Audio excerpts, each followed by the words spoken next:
Bienvenidos a esta entrevista excepcional en Trípoli, Libia. Nuestro invitado es Hassan Salamé, el enviado especial de las Naciones Unidas en Libia. Señor Salamé, bienvenido. ¿Qué tal?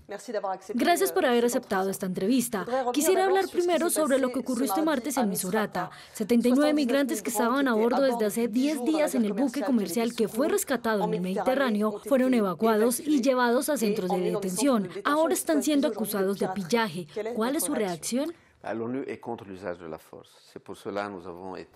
ONU está en contra del uso de la fuerza. Es por eso que llegamos al lugar inmediatamente para ayudarlos en términos humanitarios. Logramos sacar a una mujer y a su bebé porque estaba ahí. También sacamos a otras 14 personas que querían salir como fuera posible. Después empezó la negociación con OIM y ACNUR y Médicos Sin Fronteras y se prolongó. Y descubrimos muy rápido que los migrantes estaban divididos entre ellos y que una parte había aceptado desembarcar en Misurata y que otra parte insistía en que el barco retomara el rumbo hacia Europa. Y esto no acabaría mientras que los propietarios del barco, evidentemente, siguieran presionando a las autoridades, porque decían que el barco había sido prácticamente secuestrado. Entonces, como estamos en contra del uso de la fuerza, hablamos con el Ministerio del Interior para prolongar la negociación y logramos extenderla por 5 días, porque la decisión de vaciar el barco fue tomada unos 5 días antes del martes.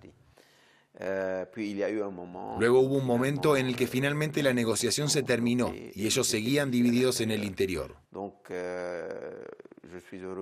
Entonces estoy contento porque no se utilizaron balas y porque las personas que fueron alcanzadas por balas de caucho fueron hospitalizadas de inmediato y se encuentran bien. Pero esto no supone otras preguntas en términos de derechos internacionales. En particular, se sabe que Libia no es un puerto seguro. Sin embargo, normalmente las personas rescatadas en el mar deben ser llevadas a un puerto seguro. Mire, el problema sigue presente. Es decir, el problema sobre el lugar exacto donde fue tomado el barco. No tengo una respuesta mientras hablamos porque la ONU no tiene los medios, no tiene drones ni satélites para saber exactamente dónde fue tomado. Lo que es seguro es que desde el momento en el que llegó a Misurata, la misión se movilizó inmediatamente para ayudarlos. Según las personas que pudimos contactar a bordo, si el centro del ACNUR, el Alto Comisionado para los Refugiados, habría estado abierto, hay un centro que está por abrir desde el mes de junio, si ese centro habría estado abierto, estos hombres y mujeres habrían aceptado bajar. No, eso no es cierto. ¿Este centro sigue sin estar abierto? Ese centro no tiene nada que ver con esta pequeña incidencia. Ese centro está relacionado con algo particular. Libia tiene una ley sobre el refugio que es extremadamente limitante. De hecho, hay media docena de países a los cuales Libia le otorga el estatus de refugiado. Lo que nosotros hemos tratado de hacer desde la crisis es tratar de ampliar de facto la extensión del término a otras nacionalidades. La legislación debe pasarlo al Parlamento, lo cual en Libia es un dolor de cabeza, ya sabe, para la ley, para todas las leyes en realidad. Entonces tratamos de facto con la ACNUR de extender este derecho a otros países. Incluso aunque ese centro no esté en Misurata, está en Trípoli, abrirá. Trataremos de convencer a las autoridades de abrirlo, incluyendo más nacionalidades de las que ya reconocen. El 12 y el 13 de noviembre pasado se realizó en Palermo una cumbre en la cual estuvieron presentes los diferentes actores de la crisis libia. Khalifa Haftar, el hombre del Este, se hizo notar tanto por su presencia como por su ausencia en esta cumbre. Muchos aquí en Trípoli, muchas personas con las que pudimos hablar nos dijeron que esta cumbre fue demasiado para nada. ¿Tiene la impresión de que fue demasiado para nada? Eso depende de lo que cada quien esperaba de esa reunión. Quienes esperaban la solución final al problema libio pueden haber sido un poco ingenuos. Nosotros queríamos dos cosas. Primero, queríamos ver cuál era la actitud de los estados representados en relación con nuestro plan de acción que yo había recalibrado 4 días antes en el Consejo de Seguridad. Estoy muy contento con el resultado. Hubo una actitud positiva y unánime de apoyo a este plan de acción tal como lo presentamos con esta conferencia nacional con la que debería comenzar el próximo año. En cuanto a los libios, cientos llegaron a Palermo porque es un poco su costumbre de ir a todos los lugares donde haya negociaciones. Percibí mucha más convivencia que en el pasado y eso era todo lo que buscaba. Entonces, como esas eran mis expectativas, puedo decir que quedaron satisfechas.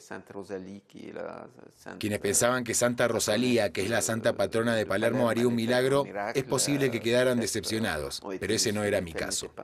Hoy en día Libia sigue estando dividida entre el este y el oeste, entre Jalifa Haftar por un lado, Fayez al-Sarraj por otro. ¿Cómo era usted para reconciliar estas dos zonas?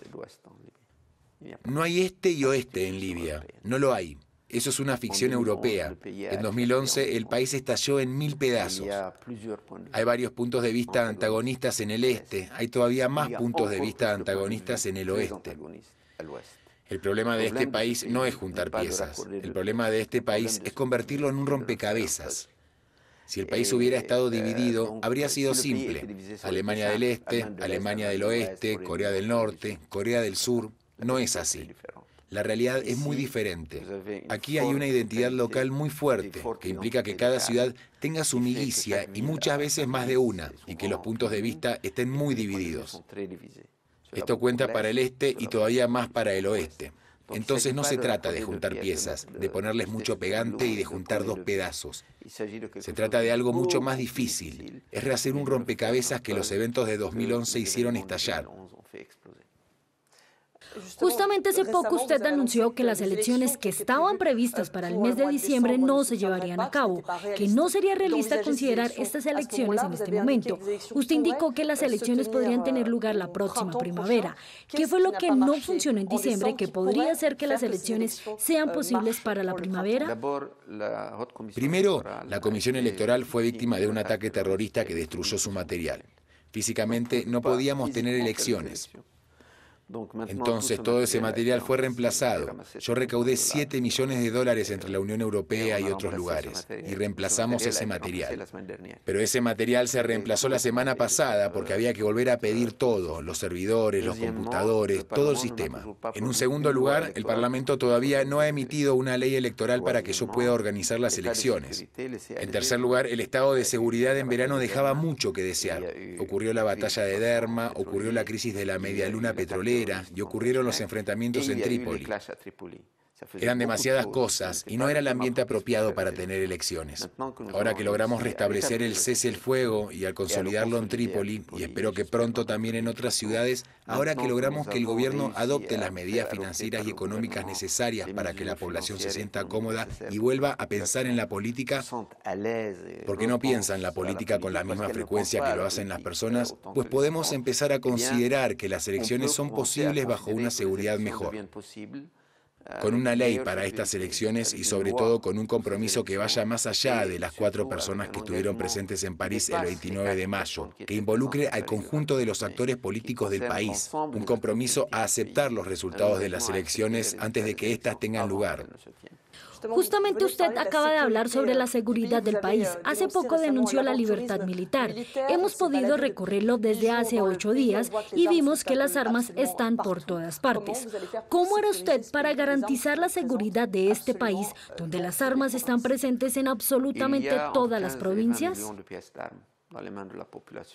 Hay entre 15 y 20 millones de piezas de armamento en las manos de la población. Hay que ser muy, muy ingenuo para pensar que la próxima semana las recuperaré todas y las pondré aquí, en la sede de la ONU. Es imposible.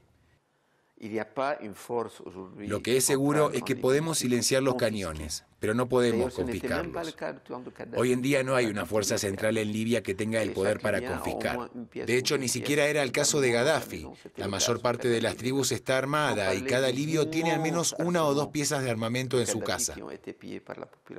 Ese ya era el caso bajo Gaddafi, sin mencionar los arsenales inmensos de Gaddafi que fueron saqueados por la población. Entonces, lo que uno puede hacer es un trabajo de persuasión y de ¿cómo decirlo?, de presión política sobre los diferentes actores para acallar los cañones, dejarlos de lado, y eso es lo que estamos haciendo. Pero confiscar todo ese arsenal en manos de la población no es posible. De hecho, tuvimos elecciones en otros lugares en los que había armas en manos de la población, pero las silenciamos. Tuvimos elecciones en el Líbano mientras que existían armas, tuvimos elecciones en Irak mientras que había muchas armas. El problema no es la existencia de las armas, es su actividad la que puede o no permitir que haya elecciones. Última pregunta, tal vez más personal. Otros antes que usted han tratado de resolver esta crisis libia. ¿Qué piensa usted, Ghassan Salamé, aportarle a esta resolución del conflicto? ¿Piensa que lo logrará? Pregúntele a los libios. Yo creo que hemos avanzado mucho. Estoy contento. No me simpatizan mucho las personas que piensan que se necesita un milagro, porque yo no soy capaz de producir milagros, pero en 15 meses, en términos de seguridad, en términos de economía, en términos de liquidez financiera en manos de la población, en términos de liquidez política entre los libios, en términos de contacto entre el este y el oeste, en términos de contacto entre las dos asambleas,